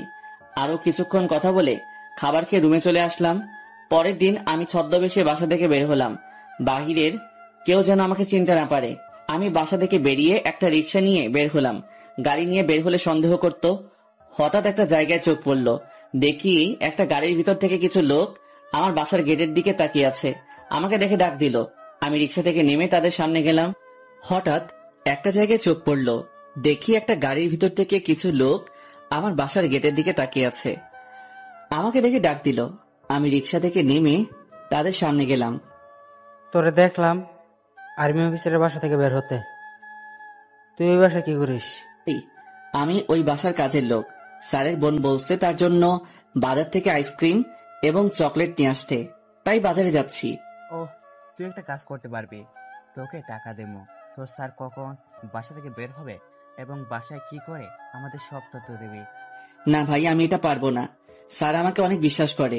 যদি জানতে পারে আমি তোমাদেরকে সাহায্য করেছি তাহলে আমাকে চাকরি থেকে বের করে দিবে। আমি পারবো না। তোকে এতক্ষণ সুন্দরভাবে বলছি, তুই শুনিস নাই। তুই যদি আমাদের কথা মতো কাজ না করিস তোকে আমরা মেরে নদীতে ভাসিয়ে দেব। প্লিজ এমন করবেন না। আমার 2টা ছেলে মেয়ে আছে। আমার কিছু হলে ওরা পুরো এতিম হয়ে যাবে। তাহলে আমরা যেভাবে বলবো তোকে সেইভাবে কাজ করতে হবে। যদি কোনো চালাকি করিস তাহলে তোকে আমাদের হাত থেকে কেউ বাঁচাতে পারবে না। না না, এমন ভাবে বলবেন না। আমি আপনাদের কথায় রাজি। বলুন এখন আমাকে কি করতে হবে? তোর নাম্বার দিয়ে যা, আমরা যখন তখন তোকে ফোন দেব। তারপর কি করতে হবে আমরা ফোনে বলে দেব। ভাই, আমার কাছে তো মোবাইল নেই। একটা ছিল, গতকাল পানিতে পড়ে নষ্ট হয়ে গেছে। ঠিক আছে, তুই এই মোবাইলটা রাখ। আমাদের ম্যাডাম তোকে ফোন দিতে পারে। তুই আড়ালে গিয়ে কথা বলবি। ঠিক আছে ভাই, আমি এখন বাজারে যাই। দেরি হলে রাইসা আবার রাগ করবে। ঠিক আছে যা, আমরা যেভাবে বলছি সেভাবে কাজ করবি। ওকে ভাই। তারপর আমি একটা রিক্সা নিয়ে সোজা ক্যাম্পে চলে এলাম। প্রধানকে ফোন দিয়ে সব বললাম। এখন তোমার কাজ আরো সহজ হবে। তুমি খুব তাড়াতাড়ি তাদের ধরতে পারবে। আর তুমি সব সময় ছদ্মবেশে থাকবে। তোমাকে যেন কোনোভাবে চিনতে না পারে। যদি চিনে ফেলে তাহলে তোমার প্ল্যান নষ্ট হয়ে যাবে। ওকে স্যার, আমি সবসময় ছদ্মবেশে থাকবো। আমি খুব শীঘ্রই তাদেরকে ধরে আইনের আওতায় আনবো। আরো কিছুক্ষণ কথা বলে রেখে দিলাম। তারপর বসে বসে চিন্তা করতে লাগলাম কিভাবে ওদের ধরা যাবে। কিছুক্ষণ ক্যাম্পে থেকে বাইরে এসে রিক্সা নিয়ে বাসায় চলে আসলাম। আসার সময় রাইসার জন্য চকলেট আর আইসক্রিম নিয়ে আসলাম। ওরা যেন বাসার সামনে আসলে সন্দেহ করতে না পারে। দুপুরে সবার সাথে খাবার খেয়ে রুমে চলে আসলাম। রুমে এসে বিছানায় শুতে গেলে ওদের দেওয়া ফোনে কল আসে। হ্যালো, কে বলছেন? আমি মারিয়া শিকদার বলছি। সকালে যে তোর সাথে কথা বলছে, আমি তাদের ম্যাডাম। ও ম্যাডাম, জি বলুন। তোর স্যার এখন কোথায়? সকাল থেকে আমার লোক তোর স্যারকে দেখে নাই। ভয় কি বাসা থেকে বের হচ্ছে না? হয়তো তাই হবে। স্যার এখন রুমে শুয়ে আছে আর সারাদিন কি যেন চিন্তা করে। ওর বাসায় যদি সিকিউরিটি না থাকতো এতক্ষণ তাকে টুকরো টুকরো করে নদীতে ভাসিয়ে দিতাম। আপনার অনেক পাওয়ার, তাই না ম্যাডাম? আপনার ভয় একজন অফিসার বাসা থেকে বের হচ্ছে না। আপনার বাবা আছে ম্যাডাম? জানি, তারপরে বললাম। আছে। সে এখন কানাডা আছে। তোর স্যারকে মারার পর বাংলাদেশে আসবে। ওখানে বাবার বিজনেস আছে, ওগুলো দেখাশোনা করে। আমি মনে মনে বললাম, সব কিছু কিছু অবৈধ সম্পদ। তোর বাবাকে একবার যদি পাই তাহলে সেই দিন হবে তোর বাবার শেষ দিন। ও, আপনি কি স্যারকে মারতে পারবেন? শুনেছি স্যার ট্রেনিং ছাড়া আর্মি অফিসার হয়েছে। তার সাহসিকতা দেখে ওনাকে ট্রেনিং ছাড়া তাদের প্রধান তাকে অফিসার বানিয়ে দিছে। ওসব অফিসার আমার বাবার হাতের খেলনা। পুলিশ, র্যাব, বিজিবি আমাদের কিছুই করতে পারেনি। ওর মতো সামান্য আর্মি অফিসার আমার বাবার কিছুই করতে পারবে না। তা আপনার কথাই বুঝতে পারছি। আপনার বাবার অনেক ক্ষমতা। কথাই আছে না, বাপ যেরকম তার মেয়ে তো ওই রকম হবেই। শোন, তোর স্যার কি করে না করে আমাকে সবকিছু জানাবি। খুব শীঘ্রই তাকে ওপারে পাঠিয়ে দেব। আমি যখন তখন তোকে ফোন দিব। ঠিক আছে ম্যাডাম।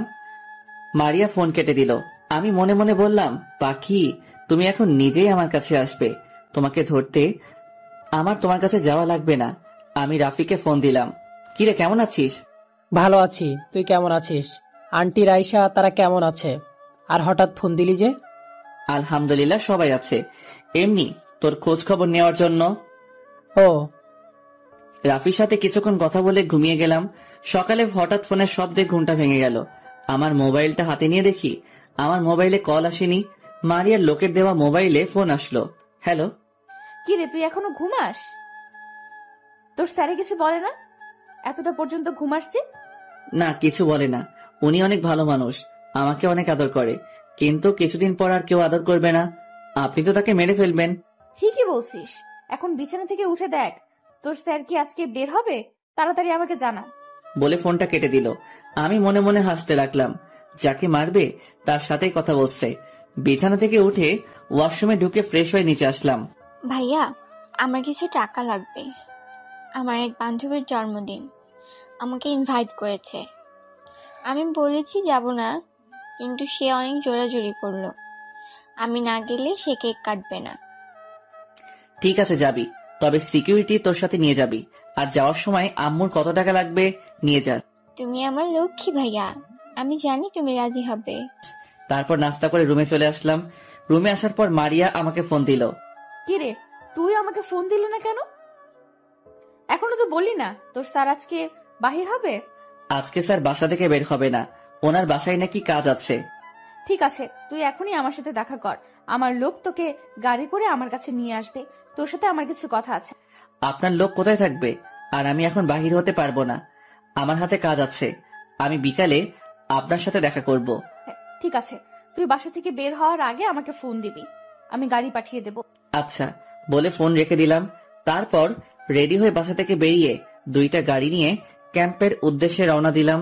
অবাক করার বিষয় হলো আজকে কোনো গাড়ি দেখলাম না বাসার পাশে। ক্যাম্পে গিয়ে নিজের কেবিনে বসতে বসতেই মারিয়া ফোন দিল। কিরে, তুই না বলেছিলি আজকে তোর স্যার বাসা থেকে বের হবে, তাহলে এখন তোর স্যার বের হলো কেন? আমি ফোন ধরার পর মারিয়া বলল, আমাকে তো বলেছে বের হবে না। হঠাৎ একটা ফোন আসার পর স্যার বাসা থেকে বেরিয়ে গেল। তোর স্যার কার সাথে কথা বলছে তুই কি জানিস? সেটা বলতে পারবো না, মনে হয় স্যারের প্রধান ফোন দিছে।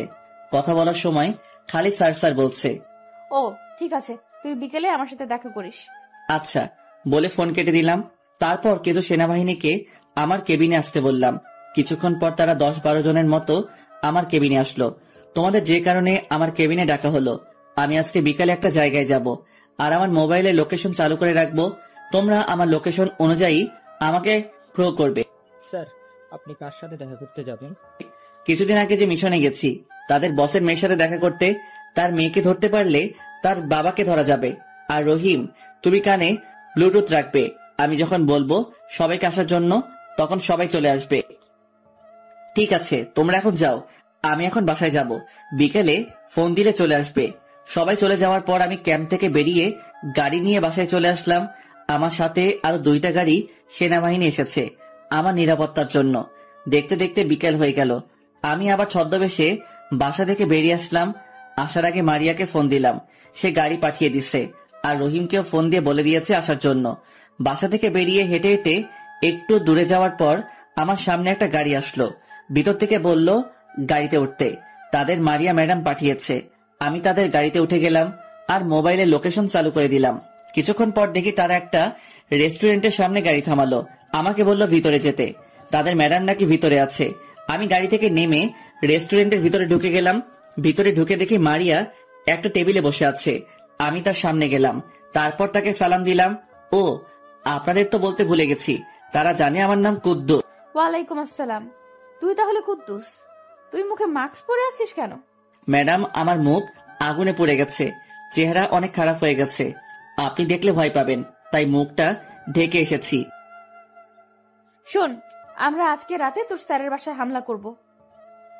তারা সবাই ঘুমালে, তুই আমাদের বলবি। ম্যাডাম, আপনারা কিভাবে হামলা করবেন? ওনার বাসার চারপাশে তো সেনাবাহিনী মোতায়েন করা হয়েছে। তারা সবাই ঘুমালে তুই আমাদের বলবি, হামলা করলে বুঝতে পারবি।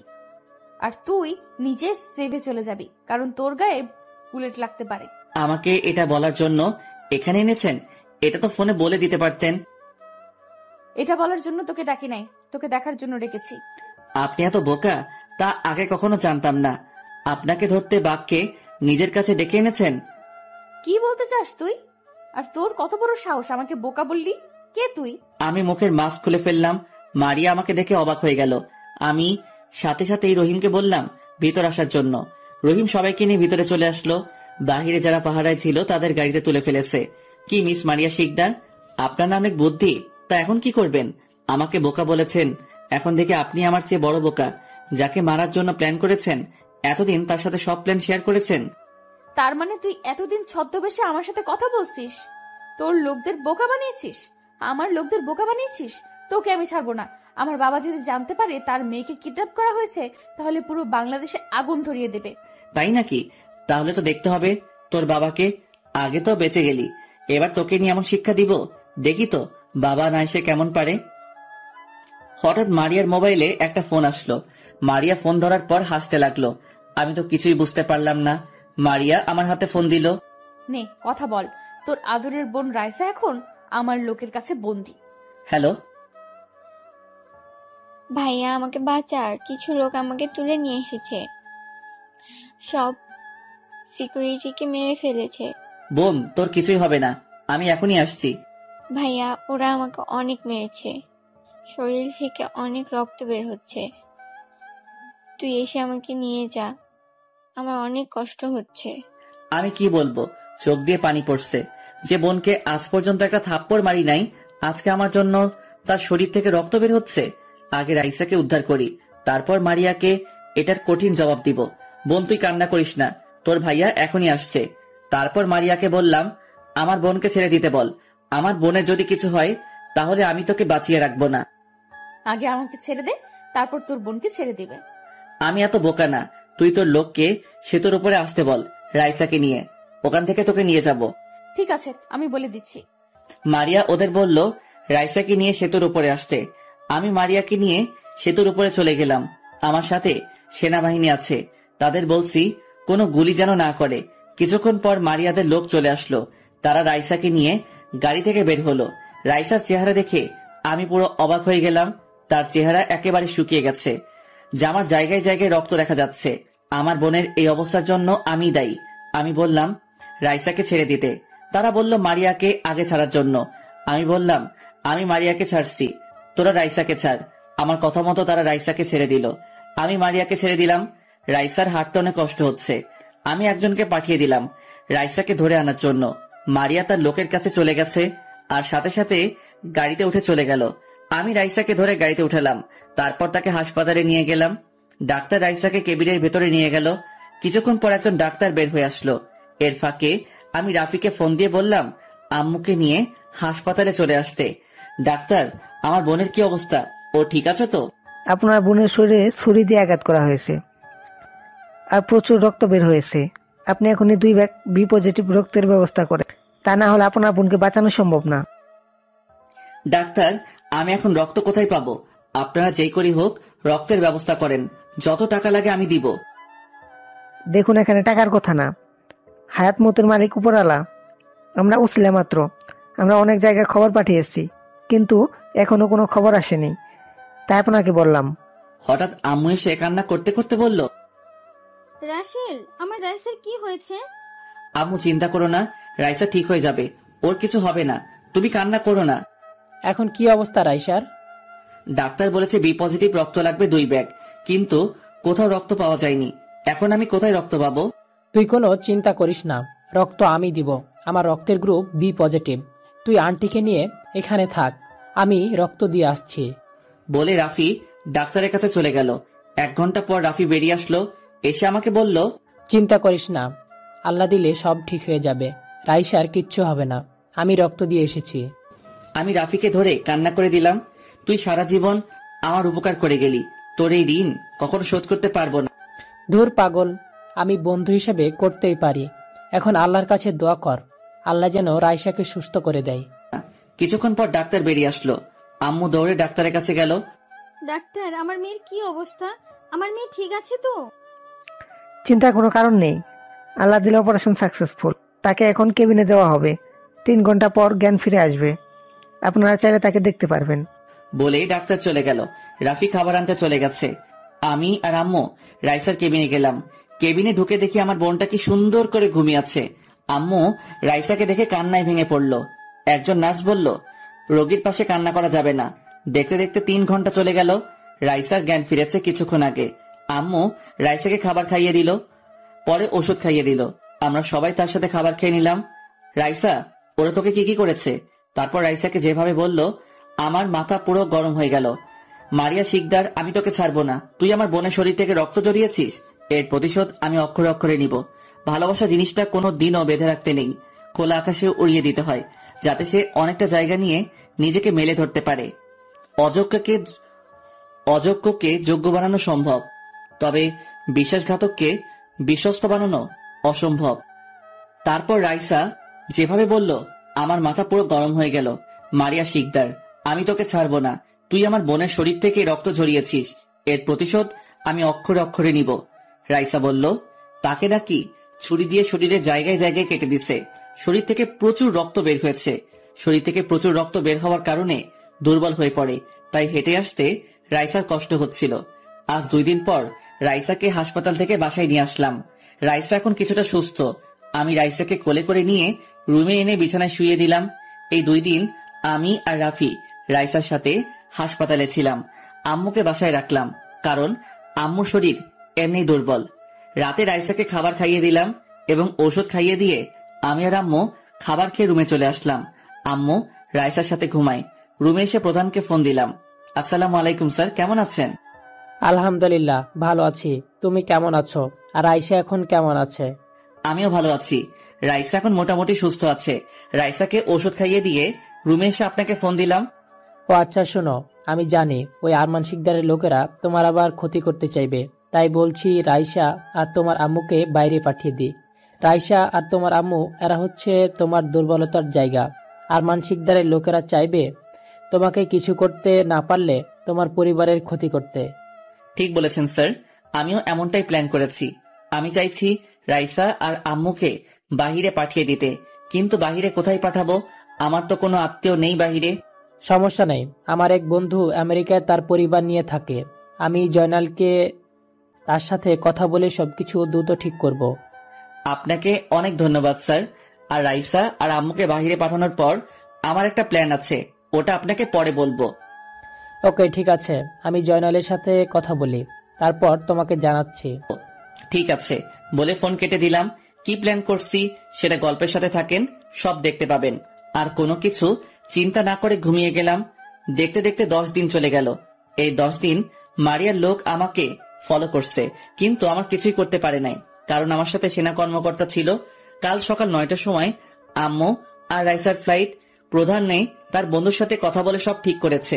প্রধানের বন্ধুর লোক এসে রাইসা আর আম্মুকে এয়ারপোর্ট থেকে নিয়ে যাবে। রাইসা আর আম্মুর ছবি তাদের কাছে থাকবে। রাইসা আর আম্মু আমাকে একা রেখে যেতে চাইছে না। আমি অনেক বুঝিয়ে তাদের রাজি করালাম। তারা ভাবছে যদি আমার কিছু হয়ে যায়, এই কারণে তাদের চিন্তা বেশি। তো যাই হোক, এখন আমি এয়ারপোর্টে রাইসা আর আম্মুকে নিয়ে দাঁড়িয়ে আছি। আসার সময় 5 গাড়ি সেনা কর্মকর্তা আমাদের সাথে ছিল। আমি আম্মু আর রাইসাকে নিয়ে এয়ারপোর্টের ভিতরে চলে গেলাম। আমার পরিচয় দেওয়ার পর আমাকে কেউ বাধা দেয় নাই। এয়ারপোর্টের ভিতরে সব কাজ শেষ করে তাদের নিয়ে বিমানের ভিতরে গেলাম। আম্মু আর রাইসার চোখে পানি। আমি তাদের চোখের পানি মুছে দিয়ে বললাম, আম্মু তোমরা কান্না করো না, দেখবে আল্লাহর রহমতে আমার কিছু হবে না। তুমি শুধু আমার জন্য দোয়া করো, আমি যেন মিশনটা কমপ্লিট করে তোমাদেরকে নিয়ে আসতে পারি।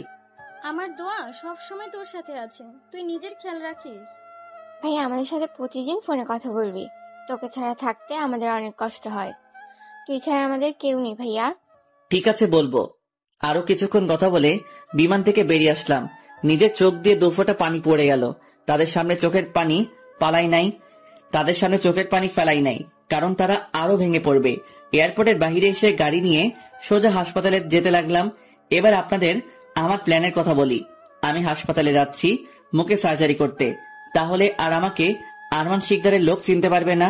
সার্জারি করার পর আরেকটা প্ল্যান আছে, সেটা সাথে থাকেন, দেখতে পারবেন। বাংলাদেশে বড় হাসপাতাল চলে আসলাম। বাস্তবে বাংলাদেশের বড় হাসপাতাল কোনটা সেটাই জানি না। হাসপাতালের ভিতরে ঢুকে বড় ডাক্তারের রুমে চলে গেলাম। ডাক্তারের সাথে কথা বলার পর আমাকে একটা কেবিনে নিয়ে গেল। তারপর ডাক্তার কার্যক্রম শুরু করলো। ডাক্তারি সম্বন্ধে তেমন আইডিয়া নেই, তাই আর কিছু বললাম না।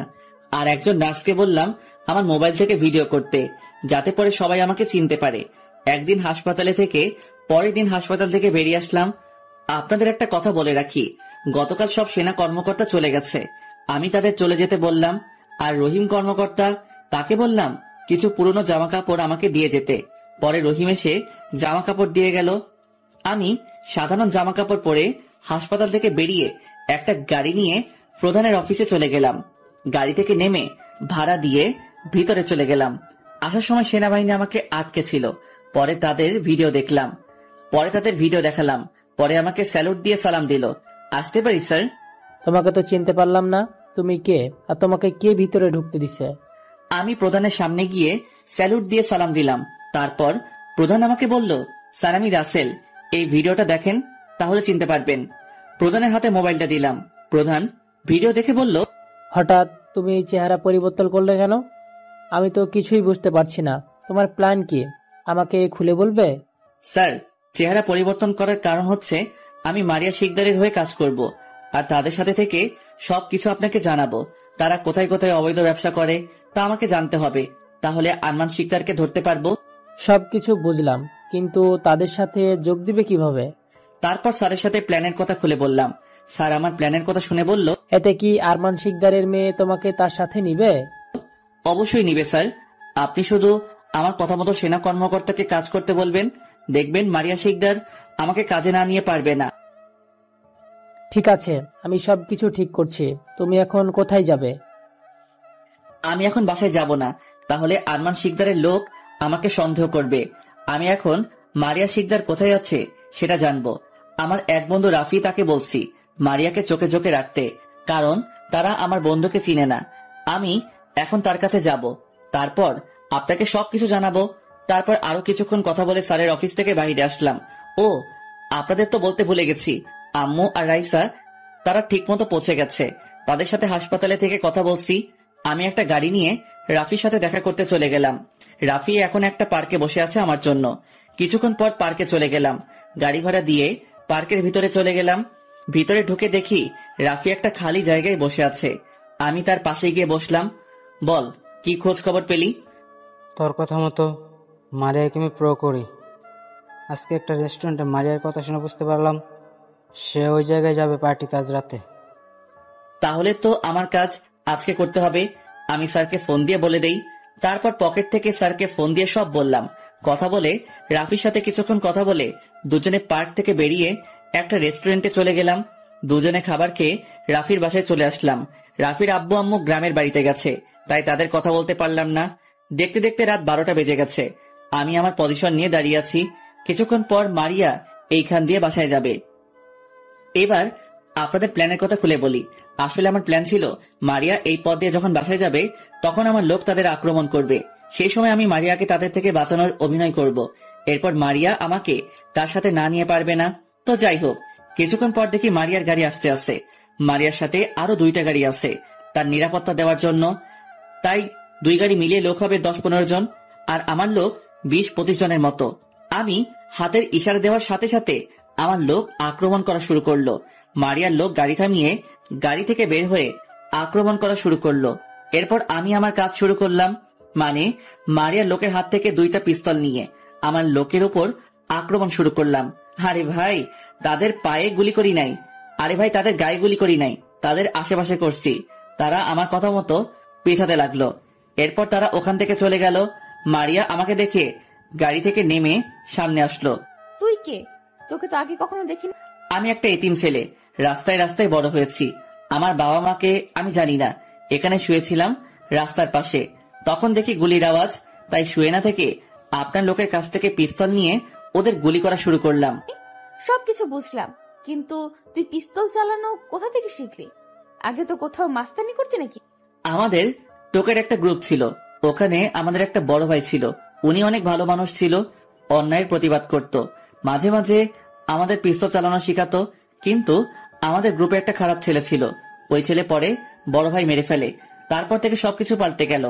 তুই আমাকে ওদের কাছ থেকে বাঁচিয়েছিস, এবার বল তোর কি চাই, আমি তোকে দেব। আমার কিছু চাই না, আমার এখন একটা কাজ হলে চলবে। আপনি আমাকে একটা কাজ দিতে পারবেন? ঠিক আছে, তুই আমার সাথে চল।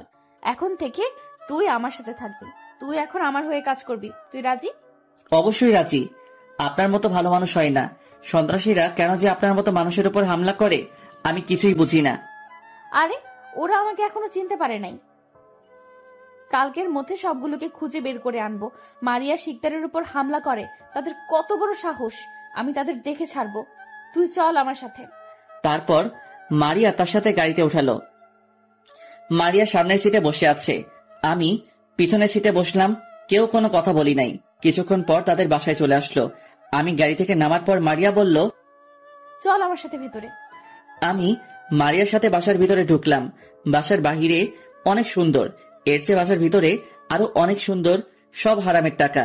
আর কিছুদিন আরাম করো, এরপর তোদের ঘুম হারাম করে দিব। মনে মনে বললাম, আপনার বাসাটা অনেক সুন্দর, জীবনে কখনো এমন বাসা দেখি নাই, আর দেখবই বা কেমন করে। রাস্তায় রাস্তায় দিনরাত কাটিয়েছি। এখন থেকে আর রাস্তায় রাস্তায় থাকতে হবে না। এখন থেকে তুই নিজের মতো চলবি। তোর যখন যা লাগে আমাকে বলবি, আমি তোকে এনে দেব। আপনি অনেক মহান, আপনার মতো মানুষ হয় না। আপনি আমাকে রাস্তা থেকে নিয়ে এসে বাসায় থাকতে দিয়েছেন। শুন, তুই আমাকে সন্ত্রাসীদের হাত থেকে বাঁচিয়েছিস, তাই তোকে আমার বাসায় থাকতে দিছি। এখন তুই রুমে চলে যা, আজ থেকে ওই রুমে থাকবি। ঠিক আছে, কিন্তু আপনার বাসায় আর কেউ নেই? কাউকে তো দেখছি না। মানে আপনার আব্বু আম্মু? আমার আম্মু নেই। আমাকে জন্ম দেওয়ার 2 বছর পর আম্মু ক্যান্সারে আক্রান্ত হয়ে মারা যায়। অনেক বড় বড় ডাক্তার দেখিয়েছি, কিন্তু তারপরও বাঁচাতে পারলাম না। এরপর থেকে আব্বু আমাকে লালন পালন করে বড় করে, আমাকে কোনো কিছুর কমতি রাখিনি। যখন যা চেয়েছি তাই এনে দিছে। বাহ, আবার দেখি কান্না করতে পারে। আমি তো মনে করছি অহংকারী মেয়েরা কি কান্না করতে পারে, এখন দেখি তার উল্টো। মনে মনে বললাম, ও তাহলে এখন আপনার বাবা কোথায়? ওনাকে তো দেখছি না। জানি, তারপরেও জিজ্ঞেস করলাম। আব্বু বর্তমানে কানাডা আছে, অফিসের একটা কাজের জন্য গেছে। কিছুদিন পর ফিরে আসবে। অফিসে কি কাজ সেটা জানতে পারি? সেটা তুই থাকতে থাকতে দেখবি। এখন কথা না বলে রুমে গিয়ে ফ্রেশ হয়ে আয়। রুমের ভেতরে নতুন জামা কাপড় আছে, ওগুলো পরে আসিস। আজকে তুই আর আমি একসাথে ডিনার কি? আমি তো এটা চিনি না। আমি তো জানি, তারপরও জিজ্ঞেস করলাম যাতে সে বোঝে আমি কিছু জানি না। ডিনার হলো রাতের খাবার খাবো।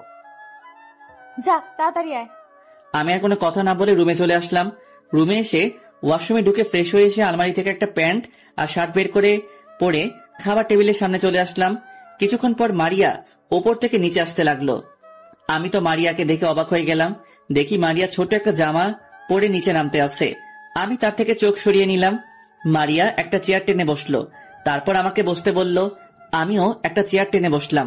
মারিয়া আমাকে বলল, নিজের হাতে নিয়ে খা। এখন থেকে নিজের বাসা মনে করে খাবি। আজ পর্যন্ত আব্বু আম্মু ছাড়া কারোর সাথে বসে খাবার খাইনি, কিন্তু আজ তোর সাথে বসে খাচ্ছি, কারণ তুই আমার জীবন বাঁচিয়েছিস। কেন অন্য কারোর সাথে বসে খাবার খান না কেন? আমি বাইরের কারোর সাথে বসে খাবার খেতে পছন্দ করি না, নিজের মতো চলতে পছন্দ করি। ও, তারপর মারিয়ার সাথে কথা বলতে বলতে খাবার খেয়ে নিজের রুমে চলে আসলাম। রুমে এসে দরজা লাগিয়ে বিছানায় শুয়ে মোবাইলটা চালু করে প্রধানকে ফোন দিলাম, কারণ আমি মোবাইলটা বন্ধ করে রেখেছি। যদি কেউ ফোন দেয়। আসসালামু আলাইকুম, কেমন আছেন স্যার? আলহামদুলিল্লাহ, ভালো আছি। তুমি কেমন আছো? এখন কি করছো? কিছু জানতে পারলে? আমিও ভালো আছি। এখন বিছানায় শুয়ে আপনাকে ফোন দিলাম। এখনো কিছু জানতে পারি নাই, তবে আমার মনে হয় বেশি দিন লাগবে না, অল্প কিছুদিনের ভিতরে কাজ হয়ে যাবে। ঠিক আছে, আর একটু সেবে থাকো। আর বলা তো যায় না, কখন আবার ধরে ফেলে নাকি। না স্যার, সমস্যা নেই, আমি এইভাবেই চলবো। তবে আমি মোবাইলটা সাথে রাখবো না, এটা বাসায় রেখে বাহিরে যাব। তুমি যেটা ভালো বুঝো। এখন ঘুমাও, পরে এসব নিয়ে ভাবা যাবে। ওকে স্যার, আসসালামু আলাইকুম বলে ফোনটা কেটে দিলাম। তারপর ঘুমিয়ে গেলাম। সকালে হঠাৎ কারো ডাকে ঘুমটা ভেঙে গেল। চোখ খুলে তাকিয়ে আমি এত অবাক হয়ে গেলাম। ঠিকই ধরেছেন, মারিয়া। কিন্তু ও আমার রুমে আসলো কেমন করে? আমি তো দরজা ভিতর থেকে লাগিয়ে রেখেছি। কি ভাবছিস আমি তোর রুমে আসলাম কেমন করে? আরে বাসার প্রতিটা রুমের একটা করে চাবি আমার কাছে থাকে। ও, কিন্তু আপনি আমার রুমে হঠাৎ কি মনে করে? আপনি বললে তো আমি আপনার সাথে দেখা করতাম। আরে তেমন কিছু না, ভাবছি তোকে 1 কাপ চা দিয়ে আসি, তাই আসলাম। আপনি আবার কষ্ট করতে গেলেন কেন? বাসায় তো কাজের লোক আছে। আছে তো কি হয়েছে, আমি কি আনতে পারি না? কথা না বলে বিছানা থেকে উঠে ফ্রেশ হয়ে আয়, আর এই চাটা খেয়ে নাস্তার টেবিলে আয়, দুজন একসাথে নাস্তা করব। ঠিক আছে, আপনি যান, আমি ফ্রেশ হয়ে আসছি। মারিয়া আর কোনো কথা না বলে রুম থেকে বেরিয়ে গেল। হাই আল্লাহ, এই মেয়ে তো দেখি অনেক চালাক। প্রতিটা রুমের চাবি নাকি তার কাছে আছে। তাহলে তো আমি বাসায় থেকে কারোর সাথে যোগাযোগ করতে পারবো না। না, আমার যা কিছু করব সব বাইরে থেকে করতে হবে। কোন সময় ধরা খেয়ে যাই সেটা তো বলা যায় না। আর কোনো কিছু চিন্তা না করে ওয়াশরুমে ঢুকে ফ্রেশ হয়ে এসে চাটা খেয়ে নাস্তা টেবিলের সামনে চলে আসলাম। মারিয়া দেখি আমার জন্য বসে আছে। তারপর দুজনে মিলে নাস্তা করলাম। নাস্তা খেয়ে আমি রুমে চলে আসলাম। মারিয়া তার রুমে চলে গেল। যাওয়ার আগে বলল রেডি হওয়ার জন্য। সে নাকি আমাকে নিয়ে কোথায় যাবে। আমি রুমে এসে রেডি হয়ে নিচে অপেক্ষা করতে লাগলাম মারিয়ার জন্য। কিছুক্ষণ পর মারিয়া বেরিয়ে আসলো। তাকে দেখে তো আমি একেবারে পাগল হয়ে যাব। আরে এটা আমি কি বলছি, ওর মায়া পড়া যাবে না। আমি যে কাজে আসছি সেটা শেষ করতে হবে। ওর মতো মেয়েকে কখনো ভালোবাসা যায় না। তারপর মারিয়াকে সাথে নিয়ে বাসা থেকে বেরিয়ে আসলাম। মারিয়া আর আমি একটা গাড়িতে উঠলাম, পিছনে আরো 2টা গাড়ি আছে। তারপর আমরা যেতে লাগলাম, কিন্তু কোথায় যাচ্ছে সেটা বলে নাই। কিছুক্ষণ পর একটা পুরনো বাড়ির সামনে এসে গাড়ি থামলো। গাড়ি থেকে নেমে বাড়ির ভিতরে গেলাম, কিন্তু ভিতরে ঢুকে আমি যেটা দেখলাম